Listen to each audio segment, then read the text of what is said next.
عليكم ورحمة الله وبركاته.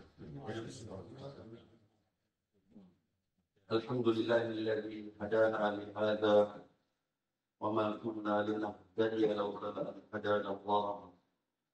أشهد أن لا إله إلا الله وأشهد أن محمدا عبده ورسوله لا نبي بعده. أما بعد فيا عباد الله اتقوا الله حق تقاته ولا تموتن إلا وأنتم مسلمون وأحثكم على طاعته وطاعة رسوله لعلكم ترحمون. Ma'asyiral muslimin wal muslimat, jamaah subuh yang semoga kita semua dirahmati oleh Allah Subhanahu wa taala. Alhamdulillah, kembali kita memuji dan bersyukur kehadirat Allah Subhanahu wa taala atas limpahan karunia dan nikmat-Nya kepada kita semua, sehingga pada subuh hari ini kembali kita dapat melaksanakan salat subuh secara berjamaah, yang mudah-mudahan apa yang kita lakukan ini diterima oleh Allah Subhanahu wa taala dan dapat menjadi pemberat timbangan kebaikan kita di hari akhirat kelak.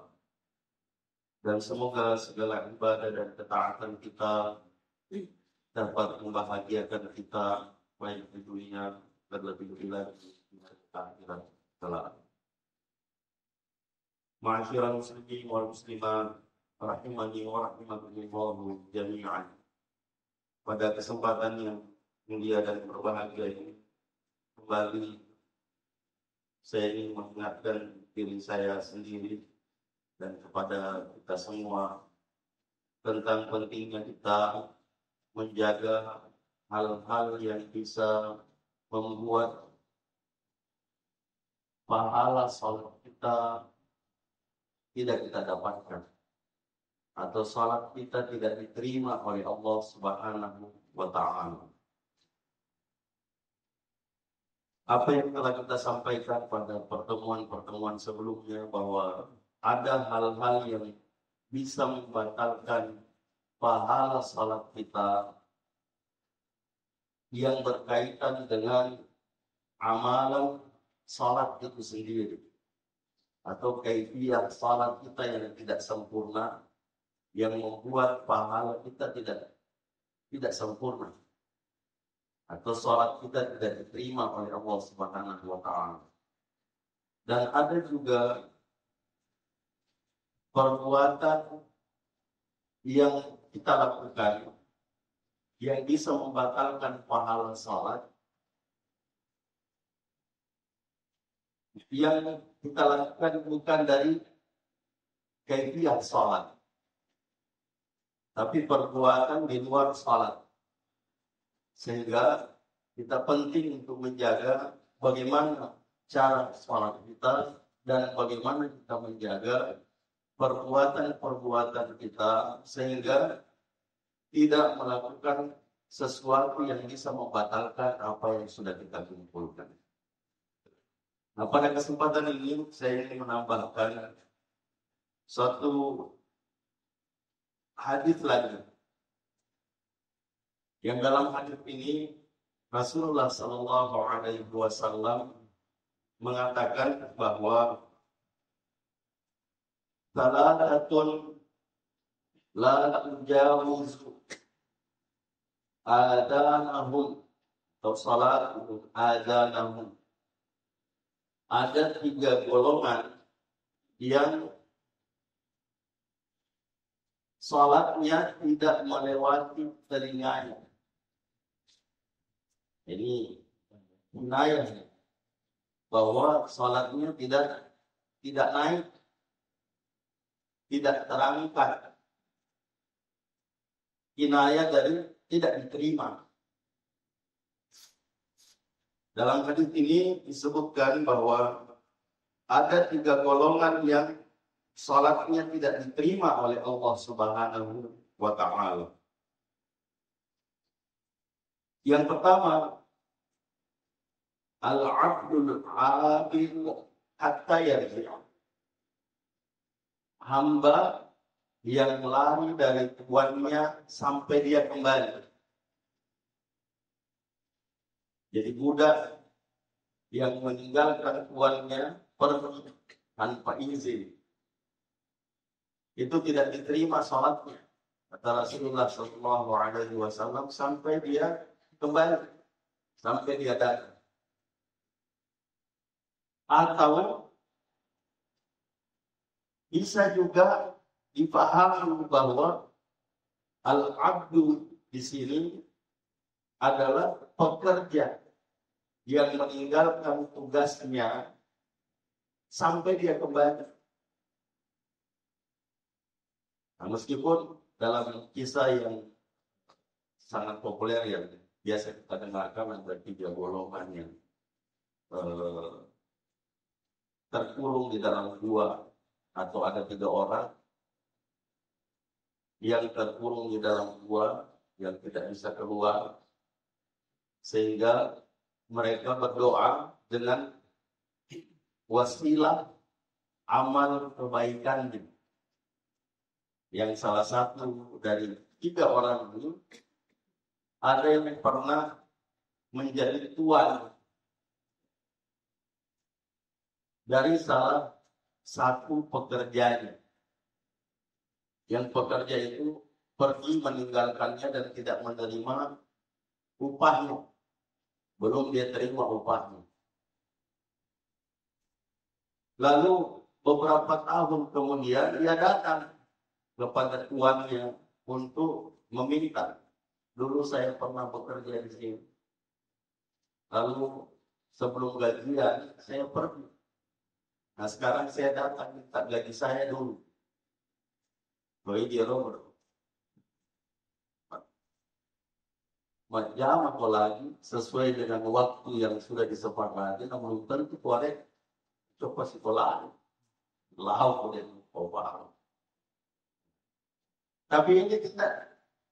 Pokoknya, dia kamu pernah bekerja di sini dan gajimu dulu itu, nah, kau lihat lembah yang di sana yang penuh dengan sapi, kambing, itu punya.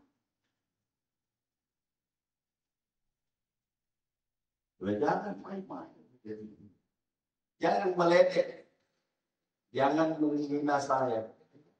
Itu adalah gaji yang saya istimewakan. Saya kembangkan. Dulu yang saya simpan itu, yang kamu tidak ambil itu, saya belikan begini. Akhirnya kita kembang. Itu semua milik. Kalau orang ini pergi mengambil semuanya tanpa kalam, tanpa salam.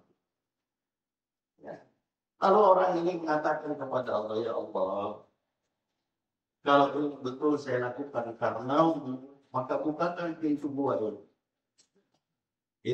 Itu wasilahnya dari perbuatan baik. Kemudian berdoa kepada Allah Subhanahu wa Ta'ala. Apa yang ingin saya sampaikan ini bukan karena tidak ada kaitannya. Seolah tidak ada kaitannya bahwa al-abid yang lari dari tuannya dengan lari dari tuannya tapi kau dapat semua.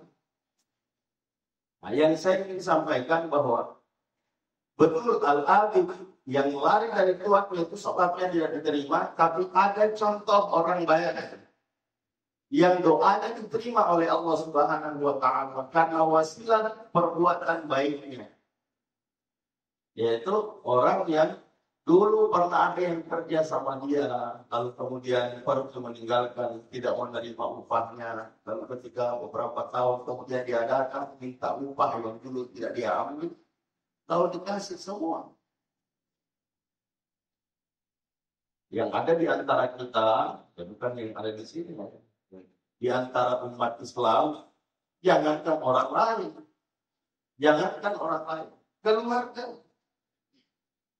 keluarga, khususnya anak asuh, yang dimaksud anak asuh di sini adalah ponakan yang yatim misalnya, yang tinggal di rumahnya, punya warisan dari orang tuanya. Terkadang warisan itu dimakan secara zalim, atau bisa jadi dihabiskan karena zakat. habis karena zakat, tidak dikembangkan, tidak diistismarkan, atau bisa jadi dikembangkan, dijadikan modal usaha, lalu berkembang. Setelah anak asuhnya atau ponakan yang yatim ini sudah dewasa, sudah harus menerima hartanya, dia mengatakan dulu bapakku meninggalkan seperti itu. Aturan itu, ini uang dikembangkan hasilnya. Tidak disebut. Ya. Nah, sehingga ini bisa jadi hal yang menghalangi doa, ya, tidak diterima oleh Allah Subhanahu wa Ta'ala. Itu yang pertama. Yang kedua, kata Nabi Sallallahu Alaihi Wasallam, wa mar'atun batat wa zawjuha 'alaiha sahibun. Dan wanita yang bermalam atau tidur malam dalam keadaan suaminya murka padanya. Suami marah, ya, kepada istrinya, dalam keadaan marah dia tidur, maka sepanjang malam itu wanita ini dimurkai oleh Allah Subhanahu wa Ta'ala. Dan dalam hadis ini disebutkan bahwa wanita yang seperti ini sholatnya tidak diterima oleh Allah Subhanahu wa Ta'ala sampai suaminya ditolak. Sampai suaminya ditolak. Nah, meskipun penjelasan ulama, ya, bahwa di antaranya adalah Imam Asy-Syaukani rahimahullah mengatakan, wa hadza idza kana ghadabuhu 'alaiha bihaqqin.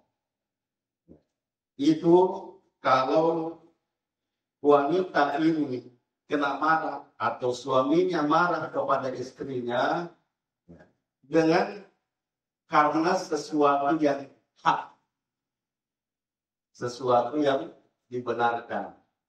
Jadi kalau dia marah karena sesuatu yang tidak dibenarkan oleh Allah Subhanahu wa Ta'ala, di antaranya, ya, karena suami itu harus ditaati.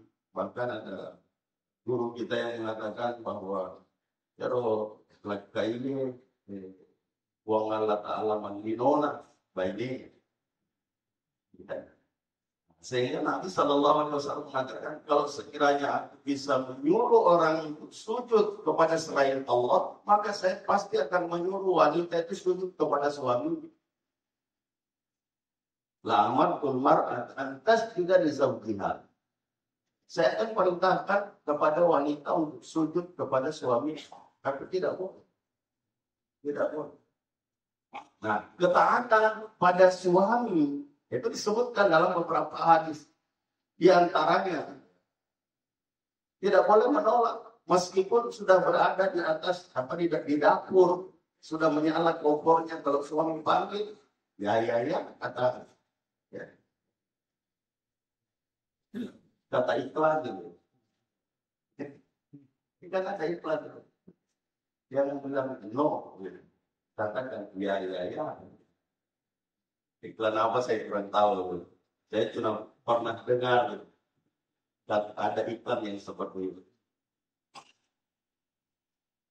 Nah, kalau memang tidak mampu, tidak kuat, tidak bisa, tolak dengan cara yang baik. Jangan merusak hati.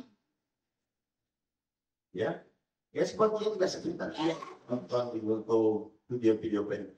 Kenapa? Tidak. Sampaikan, ya, mudah-mudahan suami menerima alasan. Apalagi memang sekarang ini banyak wanita yang lebih sibuk dari suami. Mulai dari sebelum subuh dia berangkat, pulangnya habis isya, capek. Suami nuntut, belum itu apa banyak. Dan sebagainya. Ini kalau membuat suami marah, bisa jadi penghalang salat tidak diterima. Padahal ada 4 yang disebut oleh Nabi Sallallahu Alaihi Wasallam jalan surganya wanita. Innal mar'ata idza sallat khamsaha wa shamat syahraha wa ata'at zawjaha wa hafizat farjaha qila laha udkhilil jannata min ayyi babin syi'ti.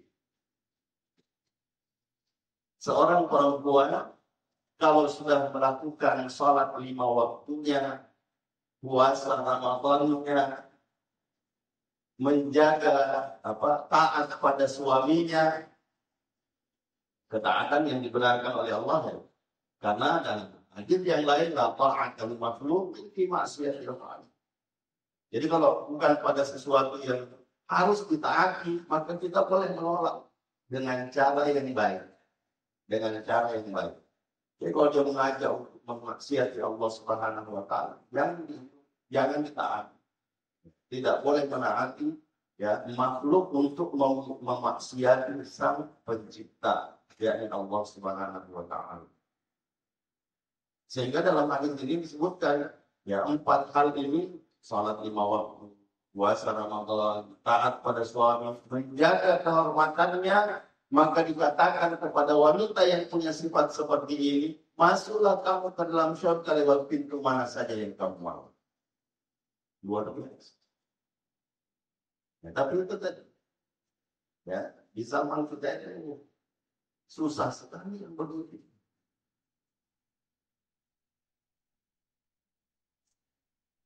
Terkadang istri kalau mau pergi, dia nanya permisi, dia permisi. Ya, melapor dulu. Lapor saya mau pergi. Kalau minta izin, kalau dikasih pergi, kalau tidak jangan. Ya, terlaknat, hati-hati. Hati-hati. Sampai sekarang banyak ya. Lapor. Kalau melapor kan tidak perlu menunggu ya atau tidak. Jadi kalau minta, kalau dikasih pergi, kalau tidak jangan. Ini yang banyak sekarang. Ya, yang banyak sekarang. Bahkan ada sebahagian wanita, dan mudah-mudahan tidak ada di tempat ini. Itu kalau suaminya pergi senang. Di bahasa yang biasa lauko. Karena terkadang merasa tidak adil. Mendudukkan dirinya kita sama di hadapan Allah Subhanahu wa taala. Laki dan perempuan tidak ada bedanya. Padahal beda sekali. Ada hak-hak suami yang tidak dimiliki oleh istri. Tidak bisa disamakan. Hak ibadahnya ya. Contoh misalnya, ya, hak yang berbeda. Ya. Suami itu taat pada ibunya. Itu lebih dari segalanya kecuali Allah dan Rasulullah Sallallahu Alaihi Wasallam. Tapi istri ya taat pada suami itu lebih dulu daripada taat pada ibu. Kalau dia sudah menikah, jadi ketaatan pada suami itu lebih tinggi daripada ketaatan pada orang tua. Sehingga ada seorang wanita yang dijamin masuk surga karena ketaatannya pada suami. Mudah-mudahan masih ingat kisah yang biasa atau pernah kita sampaikan. Ada seorang istri yang dikabari ibumu sakit. Semoga Allah menunjukkan. Elok dihadirkan Pak. Tak kalau orang kosti di bawah. Saya tidak pernah tanpa izin suami. Nah, laut. Kalau sekarang kan gampang. Kalau cuma lapor.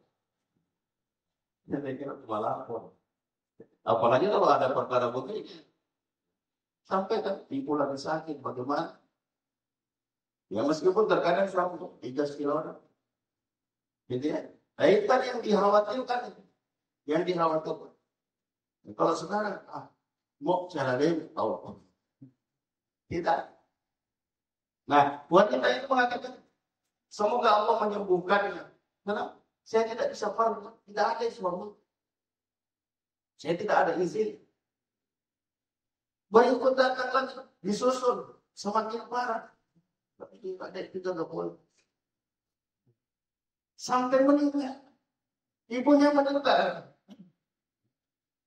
Suaminya belum datang, dia belum pergi. Sampai akhirnya suaminya datang, baru pergi sama-sama. Ya semua orang di sana, oh, ya kalau bahasa kita ini, kayak nama orang kaya. Yang mungkin pandangan kita dia durhaka kepada orang tua, tapi dia taat pada suami.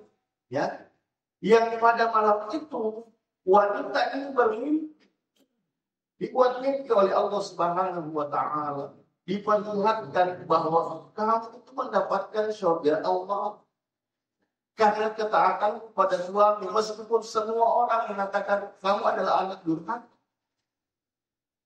Ini keutamaan. Sehingga yang saya sebutkan tadi bahwa hak ya suami dan istri itu berbeda. Sehingga jamaah sekalian, apa yang disebutkan oleh Rasulullah SAW dalam hadis ini bahwa seorang istri yang tidur malam dalam keadaan suaminya murka atau marah kepadanya, salatnya tidak diterima oleh Allah Subhanahu wa Ta'ala. Kemudian Imam Ali Al-Qari rahimahullah mengatakan, "Hada idza kana suhtu li su'il ulutihan." Itu kalau kemurkaan suami karena kemurukan perangai istri. Atau su'u adabiha, atau keburukan ya, adabnya. Atau illa ta'atiha, atau kurang taatnya kepada suami. Amma idza kana su'u zawjiha min ghairi jurmin fala ithma 'alaiha. Tapi kalau ketidaktaatannya ya, atau kemarahan suami kepada istrinya bukan karena perkara-perkara yang seperti ini, maka tidak. Wanita itu tidak berdosa. Misalnya wanita ini mengatakan bahwa kamu kalau diajak sholat tidak mau, ya. Kalau ditolak begini marah.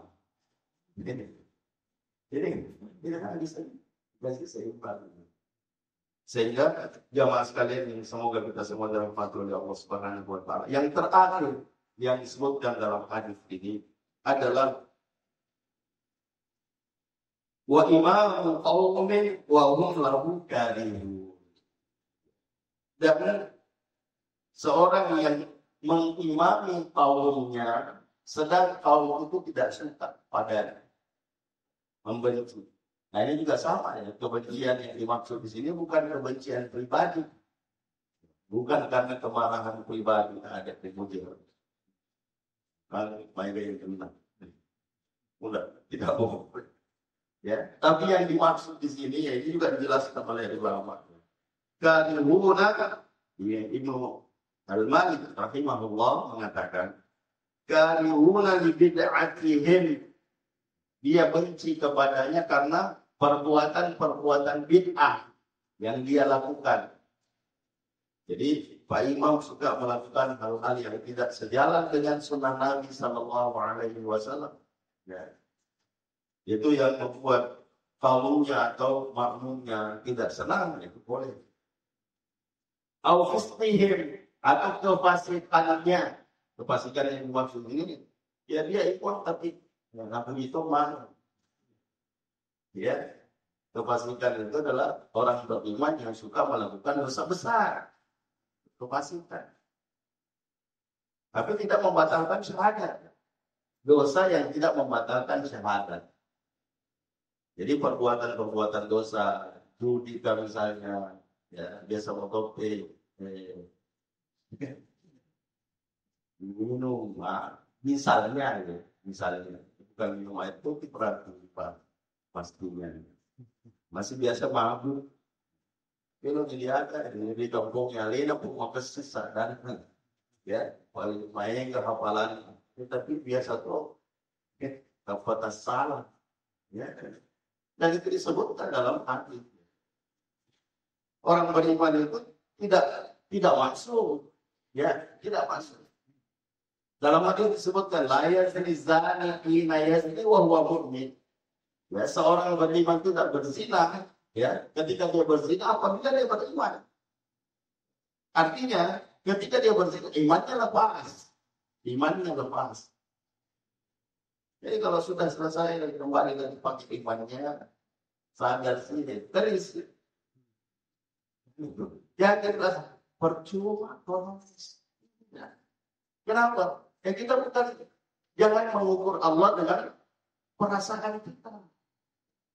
Jadi saya mengulangkan lagi apa yang disampaikan oleh Aisyah radhiyallahu anha yang bertanya kepada Nabi, wahai Rasulullah, kalau ada orang berbuat dosa ya seperti ini, apakah diterima tobatnya? Kata, kalau dia tobat, kau tobat, siapa diterima oleh Allah Subhanahu wa taala. Kalau sudah lalu dia melakukan lagi, apakah tobatnya diterima? Ya, diterima. Kalau tobat. Sampai 3 kali, sampai ada sahabat yang tidak senang dengan keputusan Rasulullah Sallallahu Alaihi Wasallam. Lalu Nabi Sallallahu Alaihi Wasallam mengatakan, ya diterima taubatnya meskipun itu tidak suka. Dia tunjuk sahabat yang tidak senang, meskipun dia tidak suka.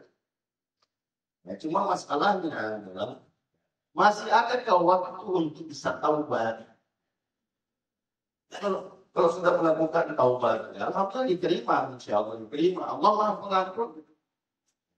Tapi pada saat melakukan mati, kan tidak dikasih kesempatan taubat.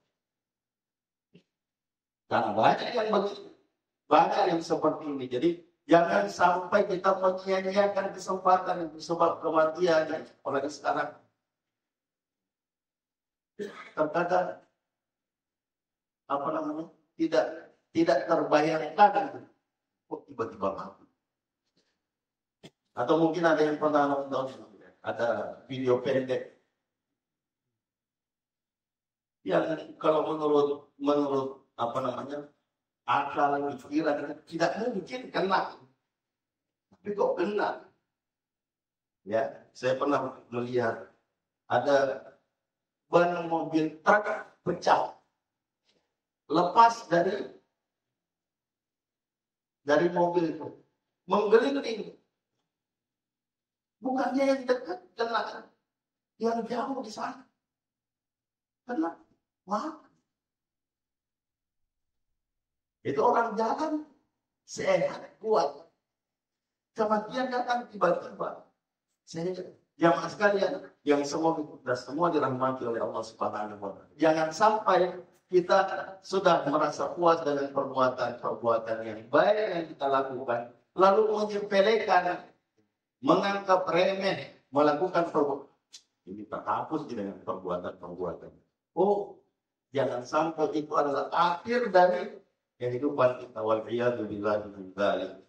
Semoga Rasulullah Sallallahu Alaihi Wasallam menyampaikan kepada kita apa yang disebutkan ini bisa menjadi pelajaran buat kita untuk bisa menjauhi, ya, menghindari hal-hal yang membuat kita atau sholat kita juga diterima oleh Allah Subhanahu wa taala.